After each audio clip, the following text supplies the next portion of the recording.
Good morning, good afternoon, and good evening. Welcome to the Backlog Battle Podcast. My name is Alex. In case this is the first time you've ever listened or watched, if you're on the YouTube channel of the show, we talk to gamers from all walks of life, and we try to get to know who you are and what they're doing and what drives them to make the content that they make each and every day. And today we have Ben Gilman, who is the host of the Square Eyes Syndrome podcast, and it's a podcast that I've been in, and we were talking about a lot of anime and Netflix Japanese shows, which was really fantastic. I had such a great time. I'm going to link that in the description of this video for you guys to check out. Welcome to the show, Ben. Good to have you here. Thank you, Alex. Thank you for having me. I'm really glad you enjoyed it. It was an absolute blast and an absolute privilege to have you on our podcast. It's a big thing for us. Thank you. There is a time difference because you are in the UK, but we're rolling with it. We're doing our best we can. And I'm just glad that you're here to talk with us today. But as you know, being a huge fan of the show, you know the first question that I'm going to be asking, which is, how did you get into video games? Well, I blame my dad because when we started on the 8-bit, he got me one of the hardest games in the 8-bit era, the Master System. It was a pack-in, Alex Kidd in Miracle World, which is really, for a 4-year-old kid, it's one of the toughest games you could ever start your gaming career with. I started with Sega, didn't do the Famicom or the NES, didn't do that. I played it on other friends' consoles. Then we went over to Super NES, 64, PlayStation, and once I started working, PlayStation 2 and an Xbox, I ended up around PlayStation 2, I played Final Fantasy X and Kingdom Hearts within the same year. That's when I became a big Japanese RPG player. That's crystallized it. I went back and played 7, 8, and 9 from the Final Fantasy series. And then I realised that there was loads of cool Japanese RPGs that I missed out on, like Legend of Dragoon, Persona, all of that. And I've always now been a Sony fan. So I've stayed with the PlayStation. I had a 360 because a lot of the Japanese RPGs, Infinite Discovery, Undiscovery, Blue Dragon, and I love Lost Odyssey. That's one of the all-time underrated games. I got that because the PlayStation 3 was quite slow out the gates getting JRPGs, if I remember correctly, and the price was outrageous in this country. I don't know about America, but it was quite eye-watering here. And then I didn't come back to Microsoft because their Red Ring thing eventually stopped me going there. But my big 3 series are the Yakuza series, as I think you know, because I'm a big Yakuza fan. The Tales series and Shin Megami Tensei series is a really big one. They're my big 3. I've got a whole complete collection of all those 3 series. They're my go-tos. You must be really excited for Tales of Arise this year because it looks really fantastic. I am excited because it looks like a new graphics engine. I mean, Tales games, I don't understand. I love Final Fantasy and Dragon Quest, but I hear a lot of your guests on this podcast. I agree with them. I like a story. A story is a big thing for me, and Tales has always had a very anime-style way of doing things, and I love the select button where you can have additional conversations between the parties. I think my favourite one is Tales of Exeria, 1 and 2. I love Vesperia as well, but I'm also a big fan of Graces. That's one of my top 3 right there. But I'm just a big fan of storytelling, and the Japanese RPGs, they just make you sit down and tell you the story. I mean, Final Fantasy X is my favourite RPG, one of my favourites of all time. Even the dub is not great now, it's still nostalgic for me. And it's a long journey, and you just feel like you grow with these characters. And it's the first time I went, because I used to be a big Time Splitters fan and play FIFA and stuff because I'm English, we love our soccer here. I just used to play platform games and stuff, and that was the first big RPG because I was always scared to play the RPGs because I felt like they were very complicated, and I remember 10 was very simple and it had great soundtrack. And Kingdom Hearts, I mean, I love Disney as well, so seeing that all come together, I mean, the storyline gets out of whack later on. I remember picking up Kingdom Hearts 2 and realising what had happened here, because you remember the cutscene had what happened in Chain of Memories, and I was like, what's happened here then? Like, and I had to go back and go play that game, and I'm going to start Kingdom Hearts 3 next month, so I'm going to finally finish it. So it's just, I like a good mixture of stuff as well. I'm also a big fan of the Ace Attorney series as well. That's a lot of games. Let's go back to Final Fantasy X, because what's actually kind of interesting about that series, that game in particular, is that the design of that was a departure from previous games in the PlayStation era. For one thing, like, it really abandoned the kind of overworld representation of the previous 3 PlayStation games, and even going all the way back to the first game. What were the aspects of that game that, you know, make you call it like one of your favorite RPGs of all time? It's the spear grid. Like, it's a real freedom approach to how you change. Like, it's why I don't get on with Final Fantasy 13 so well, because I infamously hate that game because it locks you in. Even if you try and grind, it doesn't work because it locks you off on each chapter. What I love is the freedom. It's like, now I play a lot of Yakuza games. It's like when you get that new game, you see the whole branching path. I love seeing that. It's massive. You can, if you zoom back, you can see each character's path. And I just thought, I actually grinded everyone and I got every skill. And I played like 200, 300 hours to get that. I've never put that much time into a game. And it's just, I'm a real romantic person. And I love Tidus and Yuna's relationship the whole way. Like, I know some people don't like Tidus. He's always insistent it's my story. It's Yuna's story. But I like how brave he is. I like how he fights for Yuna. Let's be honest, Seymour is one of the most slappable villains you ever want to see. Just the whole hair. And every time he comes back up, it's like the Terminator. You're like, oh, mate, you again. Like, go away. And I even like the Blitzball. Like, it's really tactical. And I love all the characters. I know some people don't like Wakka, but I like Wakka's enthusiasm. I love Yuna's Buddhist-style nature of just being very friendly to everyone and being a kind person. I love Kamari. I love Riku. I love her energy levels. I love Lulu. Just her coldness. And Aaron's one of the coolest characters of all time. Like, I just love it. I can't explain it. It's just such an interesting way to look at discrimination between the two races, the Albed and the other races. They look at racism, they look at religion. It's a very deep first RPG to get involved in. And then all my friends were telling me, you should go back and play 7, 8, 9. Go play Star Ocean. Go play Wild Arms. Go play Suikoden. And there's all of a sudden, because the early PlayStation 2 had the backwards competitive, I ended up grabbing all the old PlayStation 1 games before they became really expensive. Xenogears is, I don't know what the second half of that game is because it's completely crazy, but like, it opened the door for me, and then it made me want to play Kingdom Hearts as well. And yeah, so it's a big game for me. It's like, I don't know why it took me so long. I think it's because I got into anime around that time. I was 18 when Final Fantasy came out here in 2002. I just started to get my own money, and like, in America, I know a couple of decades before you had Toonami, we just got that. We got Digimon, Card Captors, Sailor Moon, Dragon Ball Z, Naruto was all coming over here, and the UK anime scene opened up big time.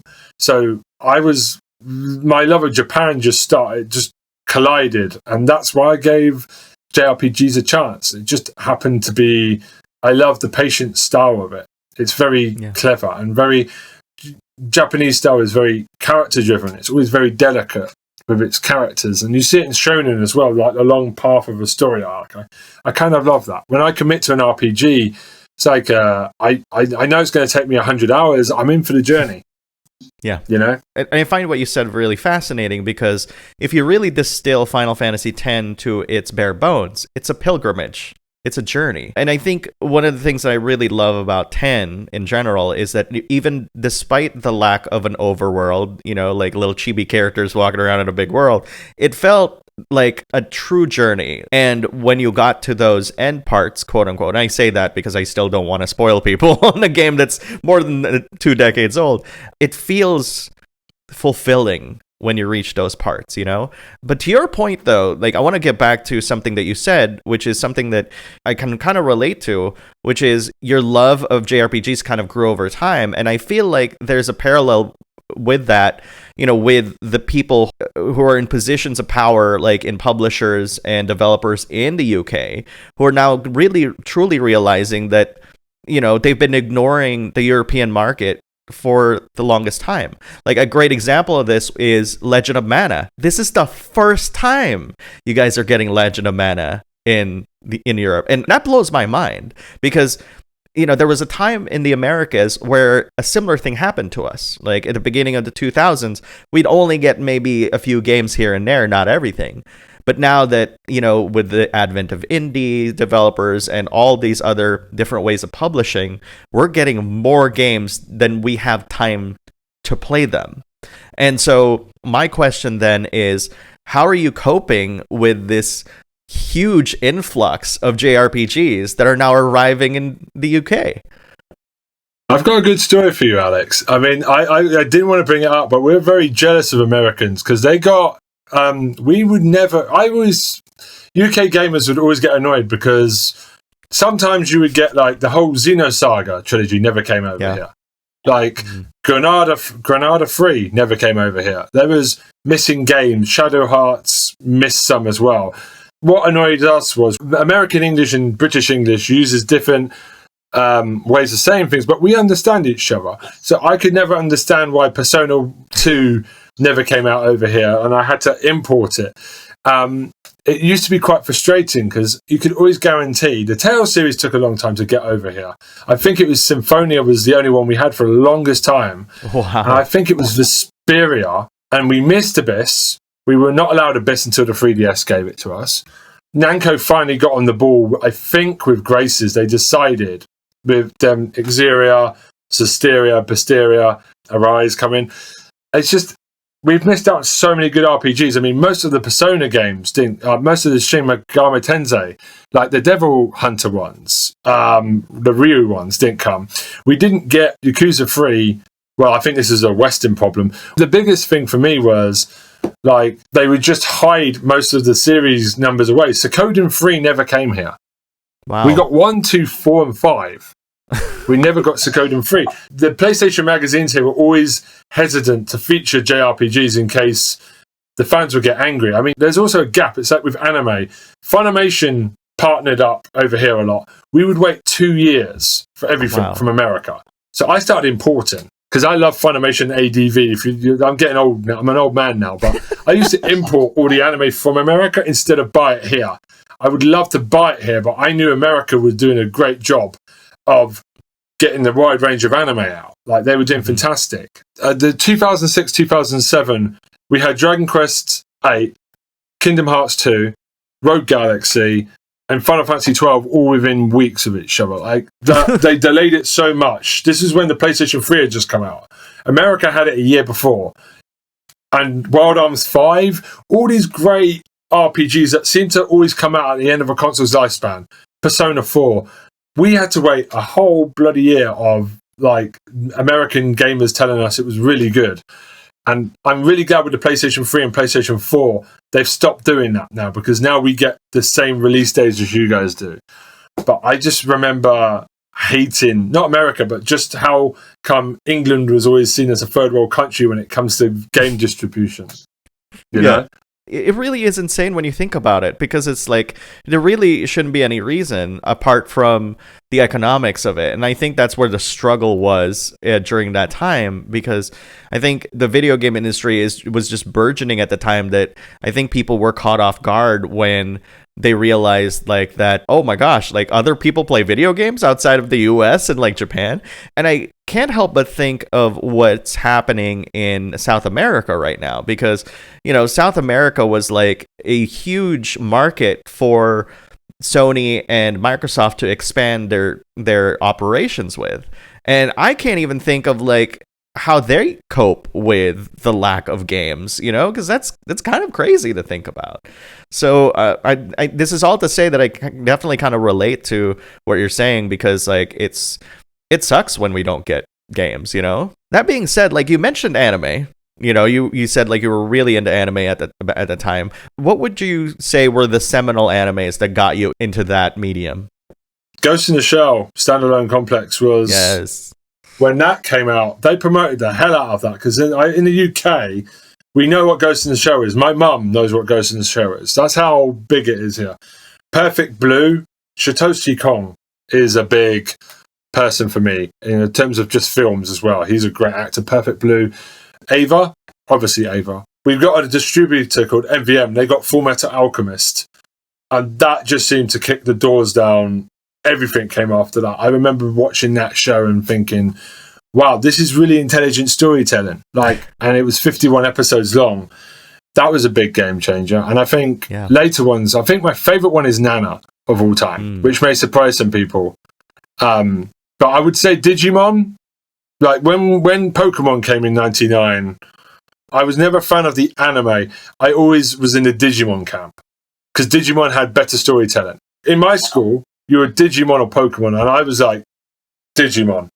And they said the game sucked. I was like, yeah, but I only care about the anime. I was like, that anime eats the Pokemon anime. That's all I care about. That's like Digimon's most probably the big one for me. I think that got me involved. So Digimon, I would say that's the big one. Cardcaptor Sakura also told me that a girly show can also be quite good as well with good characters. I enjoyed that as well. That's awesome. When I watched anime and stuff, I didn't really care about if it was good for a specific gender or something like that. One of the first animes that I saw was, there's actually two. This series called Daimos and Voltes 5. Those two were never brought to the West at all. I was living in the Philippines at the time, and they were dubbed by Filipinos into English, then into Filipino for some reason, some weird nationalistic reason. But those were very much Sentai animes, and then when I moved to the US, I discovered Ranma 1/2, and me being my adolescent self, I was really high on the fact that I could see Ranma-chan's boobs, even though Ranma was pretty much a dude in some cases, and depending on the temperature of the water. So this is all to say that I think it's okay to animes of different targets, for the lack of a better term, because I think you get a better grasp of what's going on in that medium, and also you kind of understand the modern language and the modern vocabulary that people use when they start talking about anime, that sort of thing. Which, by the way, it still weighs heavily in my heart, but hearing that the creator of Berserk passed away, that still makes me really think about where I'm at as a content creator, and what kind of legacy he left as a content creator, and how he touched other people. That being said, how did you get from all these different interests to deciding on making a podcast about TV? Just one thing, the Berserk thing, it's the same with the Nana author. It's never ended because of her illness. It's it's not finished. I get that craving completely. To answer your question, over the years, because I'm autistic, so I get very focused on things. I like talking to people. I don't have the social awkwardness that some other people might have on the spectrum. So I ended up making a lot of friends. And over time, we were talking about doing a podcast, and I started my job, my current job, in September 2019. Now, there was one person that I work with. You've met him, Tom.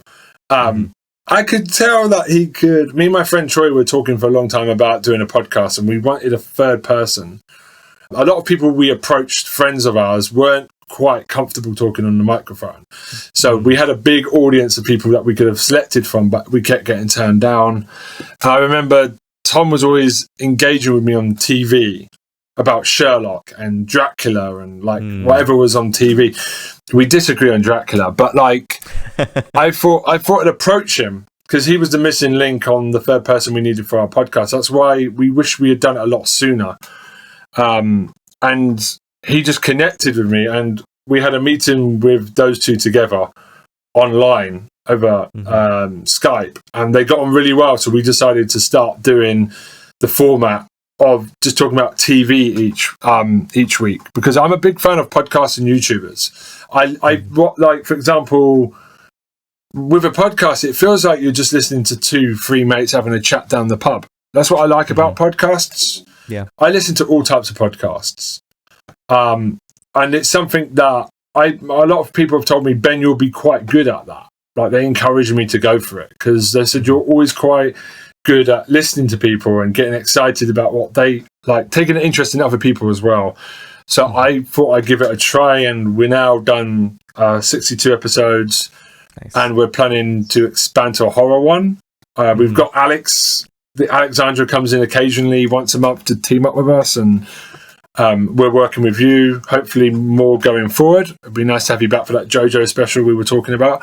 I just enjoy doing the podcast. It's like, we're happy to work with anyone. If any fan wants to come onto our podcast, they just need to email us. We'll bring them on. Like, we will work with anyone. We want to have like you're about creating a great community of people. Like, you've got great fans. And that's what we're beginning to see. People are emailing us in with good quizzes, and they're thanking us for the community. And I'm beginning to realize people are listening to this, they're enjoying it. So what our fans are doing now is they're doing quizzes. They're sending us TV quizzes and Troy versus Tom each week to see who's the best. So, But do you find, like, the community, you're surprised at how much the community gives back sometimes? I'm always surprised at the letters we get and the emails that we get. Yeah, I think as far as my community goes, it's very unique, because even though we are in the gaming space, what's actually happening is, like, because of the culture that's brought up by Twitch, a lot of them are used to immediate interaction, right? Like live interaction, so to speak. And so to me, like, there are different levels of interaction with my fans depending on, like, how involved you are in our community, for example. So, like, our YouTube comments, I try to check it as daily as possible, but in days where it's stupid busy, like E3, for example, I can't respond to every single person, but you'll know just by me hearting your comment that I've read it, and I try 99.9% of the time to reply to people. And, and then when you go to our Discord, which is, aptly named our Backlog Battle Discord, because, cheeky and all that stuff, that's a more direct relationship with me, because you can actually, like, ping me there, talk to other community members who are just as passionate about the games that I'm talking about and other games that I'm not talking about in there.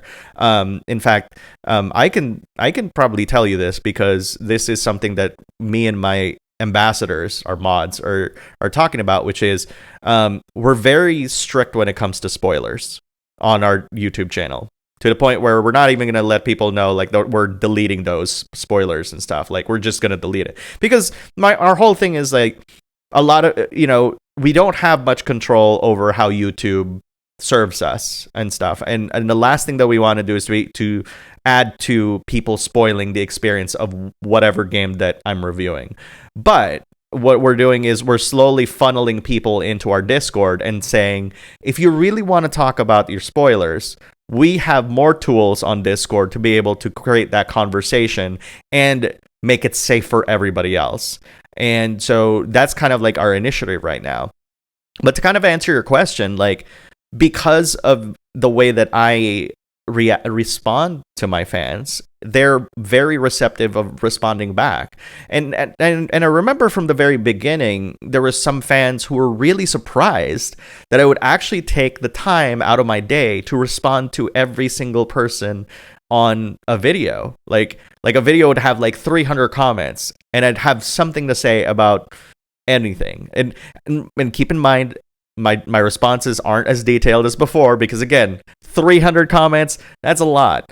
But at the very least, you'll get something from me. Like, whether it's like, commenting on one thing that you mentioned. I used to comment on all the things, like, and then people started writing essays, and that's and that was always nice to kind of see and read what people are doing. But it's great, though, hearing about your podcast and how it's doing really well in terms of its community and stuff. And actually, to further push you in the direction of content creation, I actually have a special message from a previous guest of mine who wants to give you a few words of encouragement. So here she is. Hi, Ben. It is I, Lady Pelvic, and it is my turn to hit you up with some inspiration, followed up by a unique question that I wrote down because I can't remember things for shit. Okay? All right. So let us begin with the inspiration. This is something I encourage everyone to be, and I just really hope this speaks to you as loud as it speaks to me. The quote is as follows: "This above all, to thine own self be true, and it must fall as the night and day. Thou canst not be false to any man."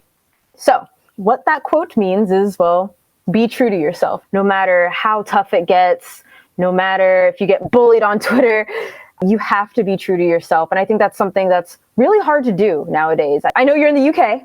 I don't know what's going on over there. But over here in America, people can be so harsh and judgmental and try to silence you.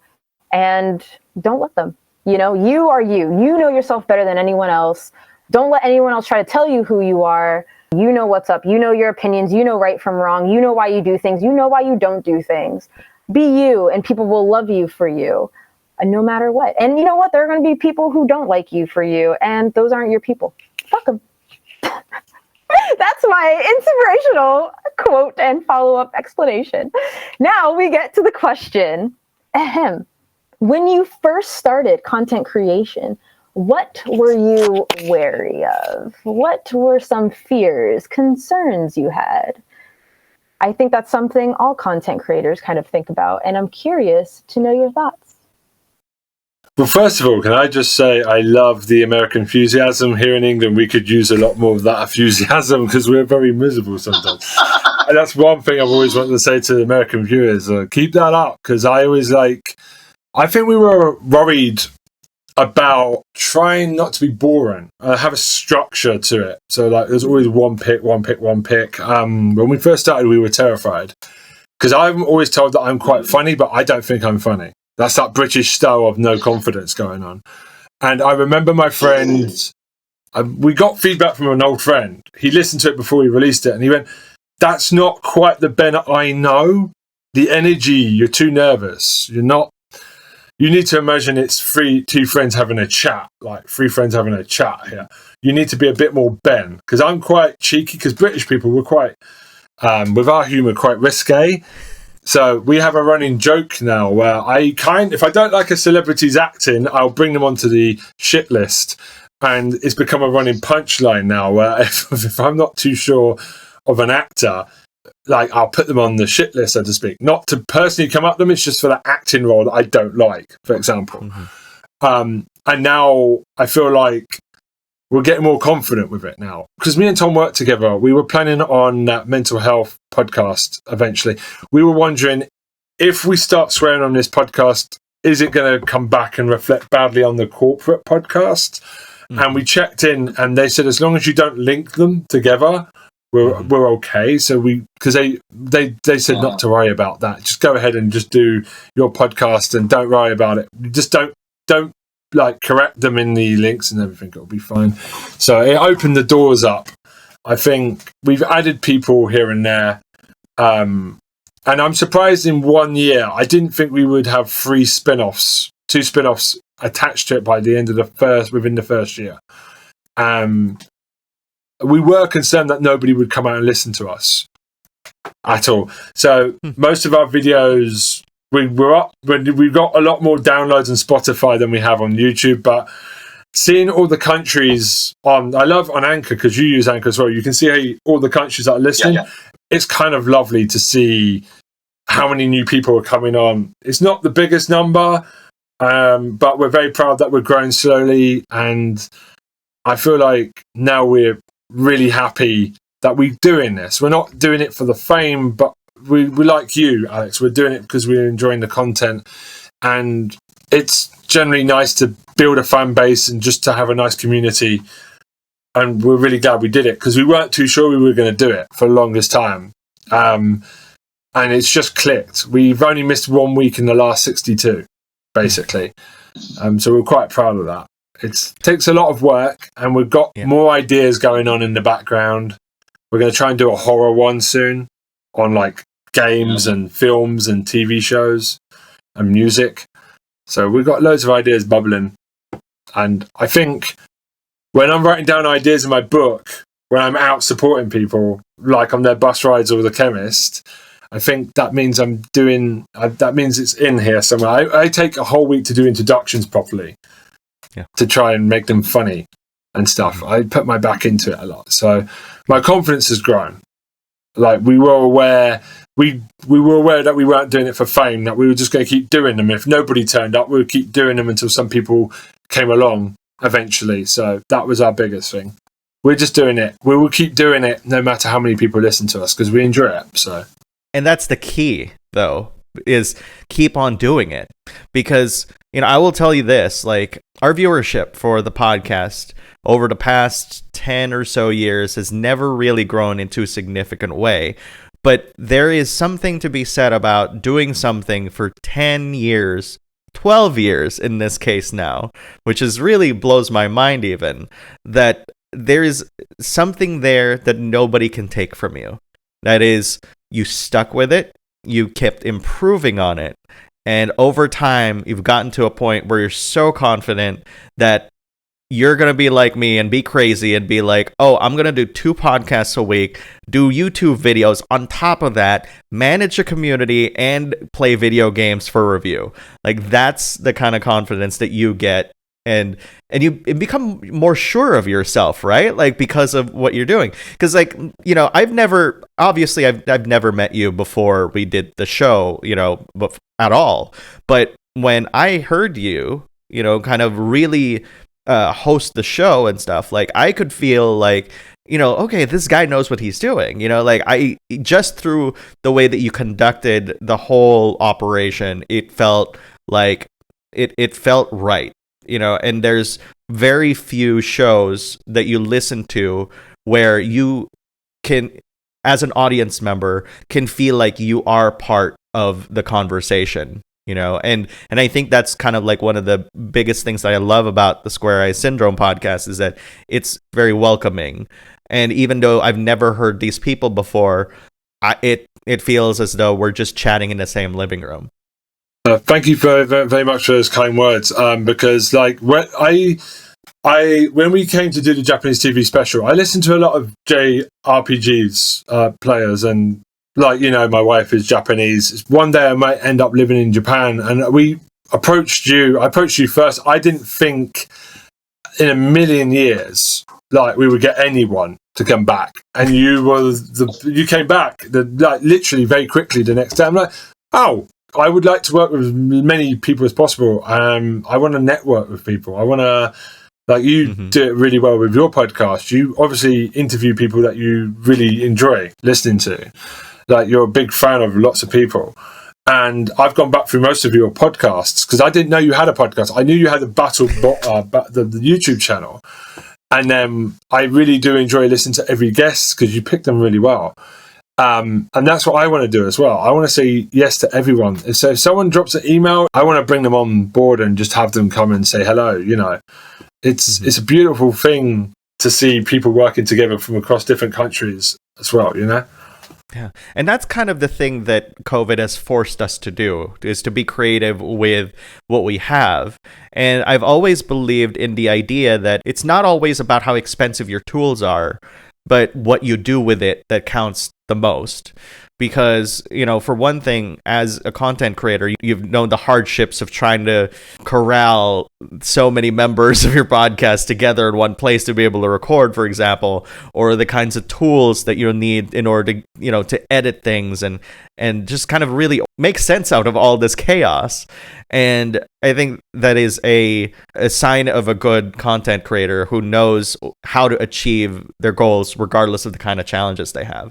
I mean, the fact that you were able to accommodate me, who lives in the west coast of the Americas, and you guys are like in the UK, is to me like astonishing. Like right now, I will be honest, I am trying to schedule interviews with people in Prague and New Zealand, and I'm just like, I've never had to consider that before, but you know what?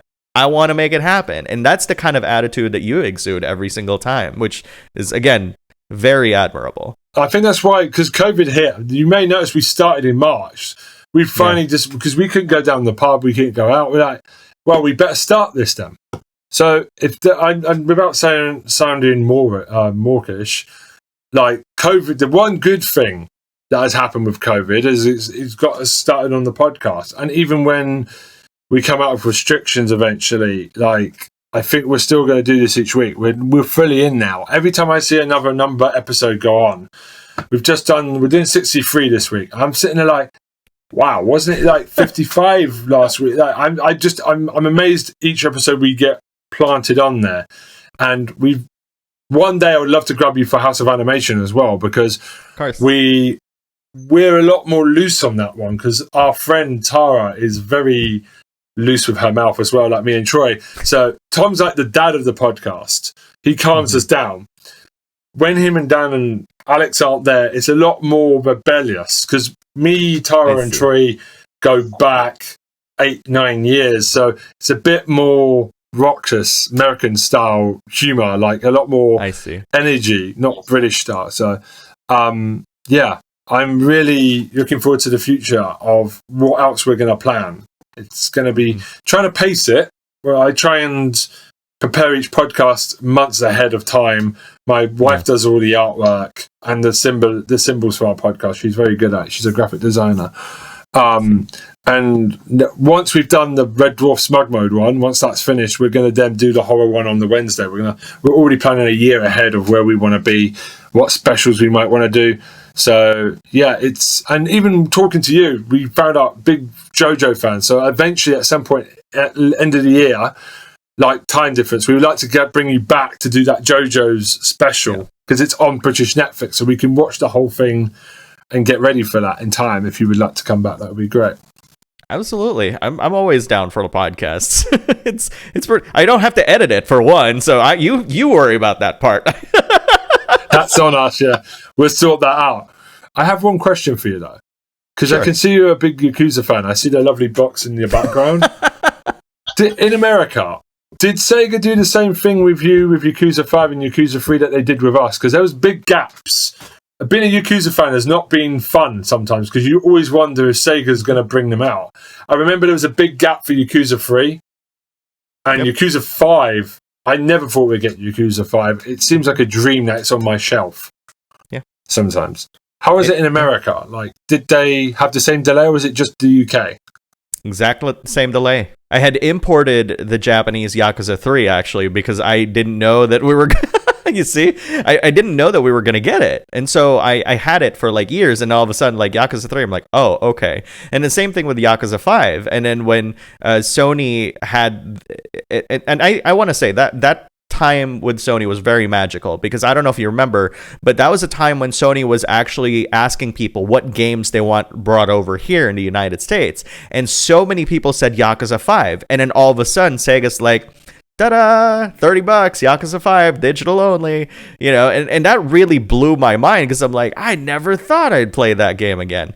And in one of the biggest coincidences of my entire life, one of my friends who I met at Atlas forums, Atlas used to have forums back in the day. This guy, I met him there and stuff. His name at the time was like Redna Sander, which is a really weird name. I still don't understand like why he named himself that way. And we've kind of gotten to know each other over time, over the past decade or so. And then he came back when Sega acquired Atlas, and he became the localization producer for the Yakuza series. And his first project technically was Yakuza 0. And of course, I'm talking about Scott Strickert. And then I was like, dude, that is like one of my favorite series of all time. And of course, Scott at the time was just, I know this is not my story to tell, but I want to recount this because he makes it sound like, it was homework. Like, oh yeah, I have to play through all the Yakuza games. I have like the PlayStation 2 ones and 3, 4, and 5. And, because he was trying to get acclimated to the series, like this is, of course, before 0 even came out. And I was like, that is so funny, like, because you could literally just ask me. But to kind of answer your question, yeah, like it was tough. It was a rough time. A lot of people thought like the Yakuza series was done in the West, and then here comes Scott, and he basically like helps revive the series, and it's now stronger than ever. He's a great dude.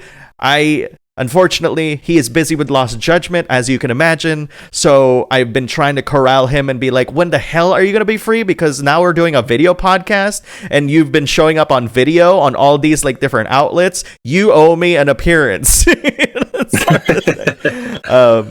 I feel like a lot of people moaning now because with Kiwami, they were releasing one every 6 months. And I said to the younger fans, I know don't normally get old man on people, but I was like, yo, we had to wait years for Yakuza 5. You should be grateful that the series has gone on, is rapid firing these out. Because I bought Yakuza 1 and 2 3 times. I bought the HD release on the PlayStation 3 in Japan. I bought the Visual 1 and 2. I bought Kiwami again. I buy every version that they put out to keep the series going. I've even got the samurai ones and the horrible zombie game. I've even got the Black Panther PlayStation PSP games. Because I think I've told you this before off camera. That series taught me how to walk around Shinjuku, around that area of Tokyo. Because it's the weirdest thing. The video games never taught me that before. I know people that were on the anime manga tour bus with me in 2013 were like, how do you know? I was like, I think it's because of a video game, because I knew where the batting center was. I knew where the karaoke place is, because it is so down to the point. It is kind of amazing how much detail. Some people complain that they've done too much of that area. But they have added other parts of Japan in. And again, I've been in those parts of Japan, and again, I can testify. I can find my hostel each time, or my hotel that I stayed at in there. And it brings back nostalgia. And I think it's my favourite series because of that. And that's why I treasure every game that comes out. Sometimes you can get a bit blasé with another series. Oh, it's another Tales game. Okay. But I treasure those games because you should be happy that a favourite series like Persona is releasing a dancing game. That means it's popular now. When I played Persona 3, nobody knew what that was. It was only until Persona 4 that people started to come back to Persona 3 and gone, oh, this is really cool. That I love it now that my favourite series have secured not cult status, but a bit more favourable. I'm really happy that Yakuza and Persona are more favourable by people now, because it means we get more games in that series. Your Persona Qs, your fighting Persona games. I love that. I really am happy that Yakuza is now one of the most popular PlayStation games for Sony. It makes me really happy. Yeah. And like you say, Judgment, I can't wait. I'm so happy that they've dubbed it and it's subtitled. So both sets are happy. That's really good. Yeah. Yeah. It really is amazing. I think we should talk about some British TV, because I promised we were going to talk about British TV. So to give you an idea of what's happening, at least in my household, we have watched through the entirety of Travel Man. We are caught up in the British Showing Bee, which, by the way, those two are not available in the US, by the way. They're not. Wow. So the Crystal Maze, of course, Richard Ayoade is one of my favorites. IT Crowd, obviously. You mentioned Sherlock earlier. I love that series, although the last season is kind of lacking a little bit, in my opinion. Every time New Year hits, we're always watching the countdown. So I guess this is all to say, we're pretty current, I would say, maybe in some ways. Oh, and Taskmaster. We started watching that recently, so... My wife, there's many shows that we watch together.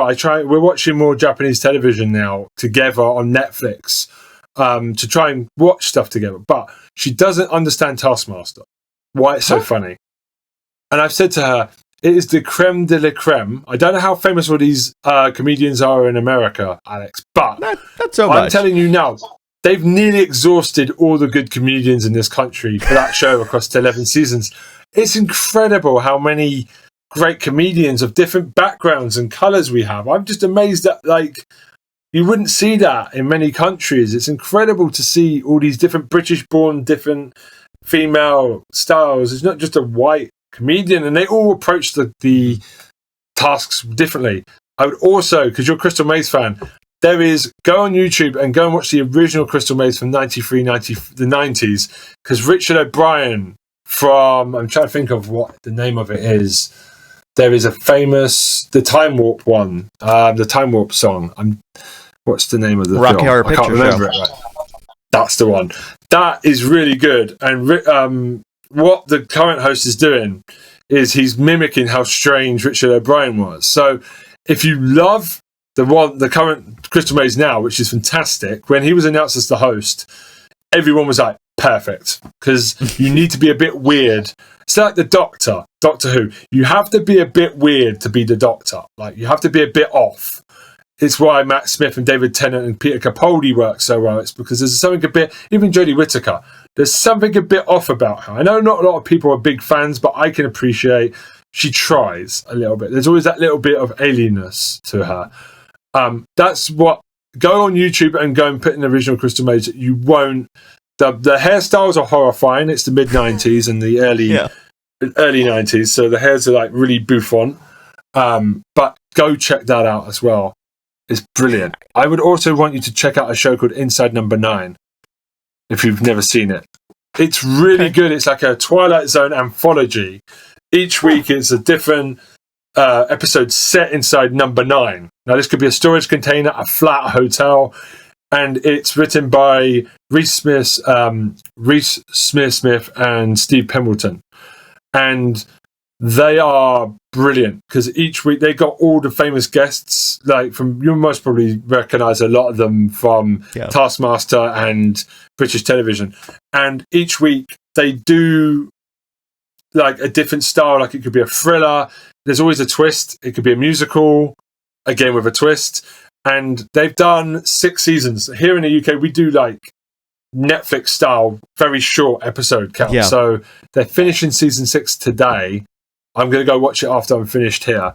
And then season 7's out next year. And then they're going to do another couple. It's been a big hit.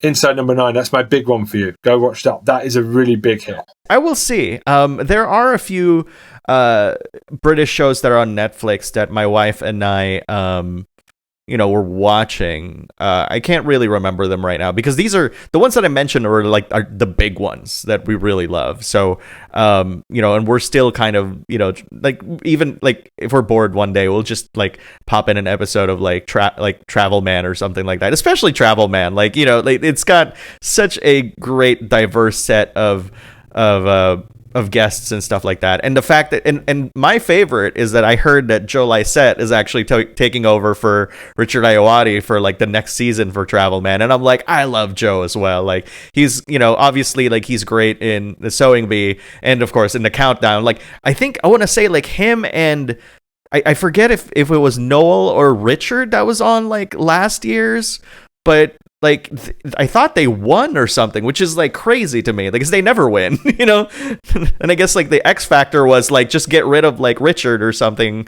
and they'll win. It's crazy to me. He's one of our national treasures now, Richard Ayoade. My wife doesn't think he's funny. IT Crowd, we've tried everything. She just thinks he's just not. Wow. For some reason, doesn't work. Russell Howard, Michael McIntyre. She loves Greg Davis, loves The Inbetweeners. That's where he became famous from. We watch Man Down, again, Netflix in America. That's a show that he's done as a man that's a spoiled child. It's quite funny. Mm-hmm. And Taskmaster, obviously, is his big one. She finds him funny, but she doesn't find Richard Ayoade funny. And that's a shame because he's really funny. And he's a good director as well. He really is. It's just his dry wit.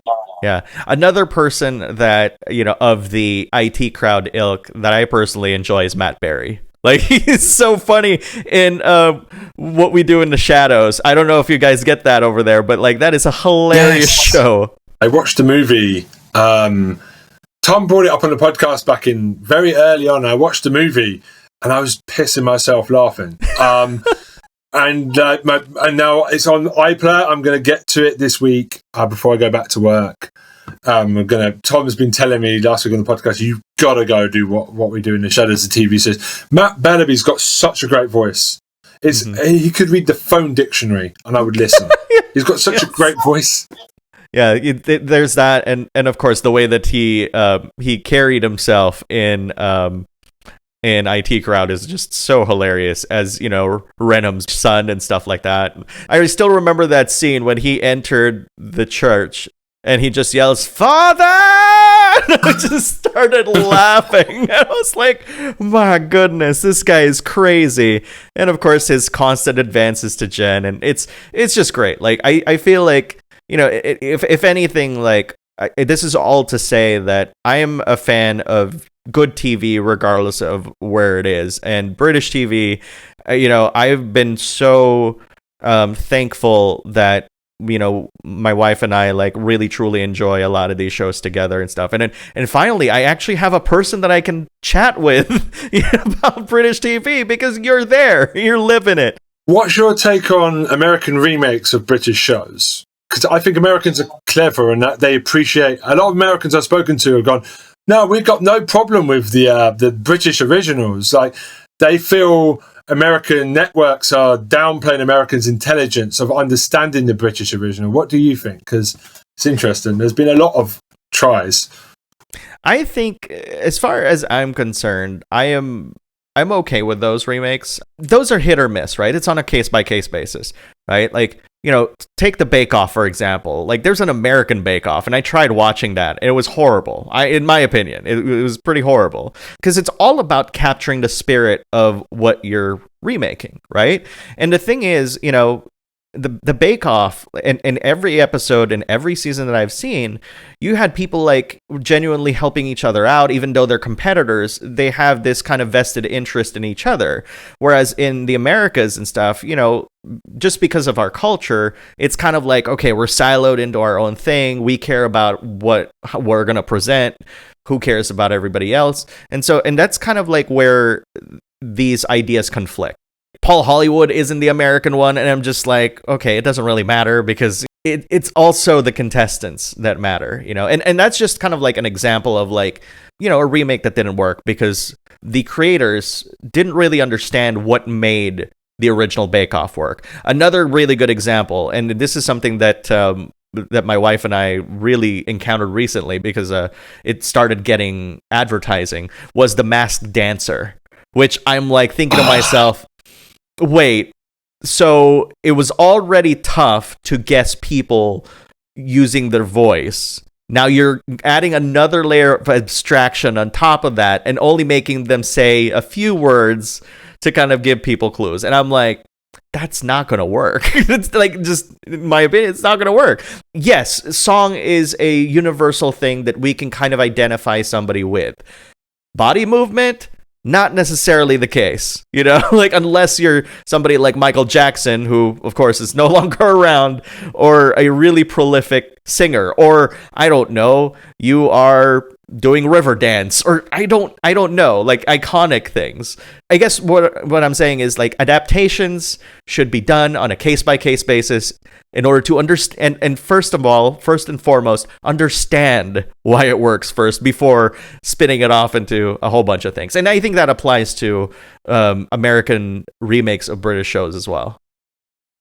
I think like the successful ones, because RuPaul, me and my wife love RuPaul. Now, what he's done in the UK, that's another one that I'm watching. I'm caught up to that. I love the show. I love how it celebrates everyone, like everything, like life. It's beautiful. What he's done is he's done nothing. The UK one's a lot more. The US one makes me laugh really hard though. The competitiveness is really funny. But in the UK one, we're just a bit more sweary and a bit more together. It's a bit interesting, but RuPaul tries to get in the spirit of just saying a few British phrases. But some people would say the best American remakes are the ones that catered to the American audience and twist the ones that failed. Tried UK word for word, like the IT Crowd. I've seen that pilot. It's word for word. Joel McHale is brilliant in Community. I love him. He's fantastic. But it's word for word the British version. I think if you twist it, like The Office has shown, it can work. If you twist it for American audience, it can sometimes work. There is no common qualifier to make it work, though, because RuPaul is just RuPaul in any country. It works. The contestants bring the change. It's difficult. Yeah. And, I don't know if you're caught up to the latest season of UK, which, by the way, I'm also watching, like, the Down Under version as well.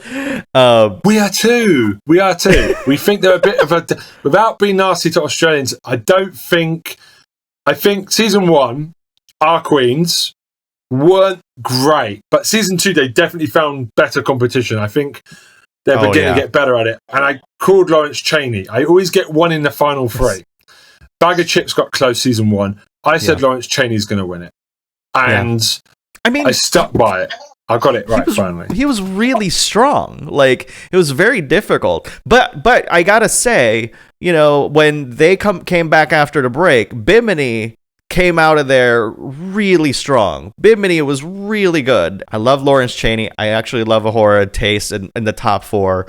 And I love that top 4. I actually love a lot of the cast in season 2 of UK Drag Race, but my goodness, like, that top 4 is like one of my favorites. I know people are like, wait, they're talking about Drag Race now? Like, what's going on? Gaming podcast.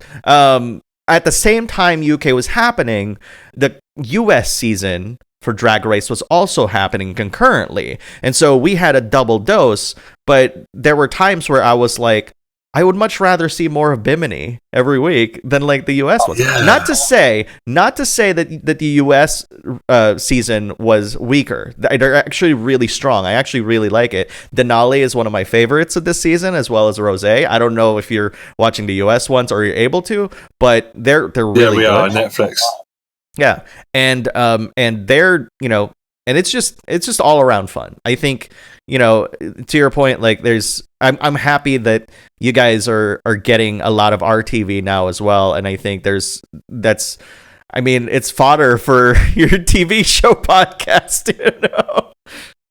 It's good. I do like American television. Sometimes I do like it more cut down. The one thing I always had when I was younger is 24 seasons. I'm British, we do 6. I was like, watching Buffy and Angel, used to be Xena. I was like, wow, these are such long seasons. But they were really, I suppose it gave them all the characters time to get more background in, which is quite difficult now with shorter seasons. So there's good and bad parts. I mean, American television, like BBC, used to stuff the evening slots with Buffy, Star Trek, Deep Space Nine, Voyager, so many good stuff. Like, I had the best of both. I had American and British television when I was growing up, and I think that's really cool. I've yet to watch Breaking Bad, though, which is apparently the best American show ever made. I need to watch that. Tom's coming after me about that. I'm not sure I agree with that, but, it is what it is. My favorite right now, in terms of comedy, is The Good Place. If you've never watched that show, great. Top tier.